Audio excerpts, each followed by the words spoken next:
అగ చూడు, ఊళ్ళున్న చెత్త చెదారం అంతా ఈ బీర్లనే కానొస్తుంది కదా. శిషి మొత్తం చెత్తే ఉన్నది కదా, పాడైపోను. సీల్ తీయక ముందే సార వాసన వచ్చినట్టు వస్తుందట ఈ బీరు.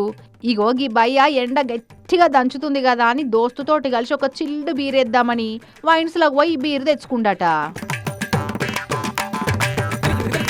ఇక తాగుదామని మూత తీసి చూసే వరకు మురుగు వాసన వచ్చిందట.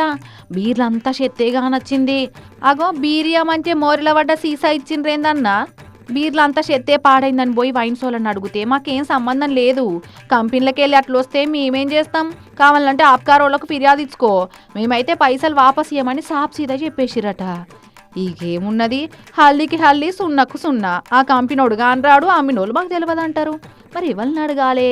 ఆబ్కారీ సిఐకి ఇక ఫోన్ కొట్టి ఇట్లా బీర్ల చెత్తొచ్చింది సార్ అని చెప్తే అట్నా సరే అరుచుకుంటామని సార్ ఫోన్ పెట్టేసిండు. నిర్మల్ జిల్లా బాసర కాడైంది కథ.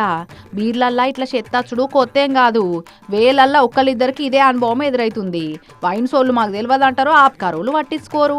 మరి పైసలు పెట్టుకున్నోడే బలి కావాలన్నా. తాగేటోళ్ళంతా ఎరి పప్పల్లే కవ్వు పడుతున్నట్టే కొడుతున్నట్టున్నారు వీళ్ళందరికీ.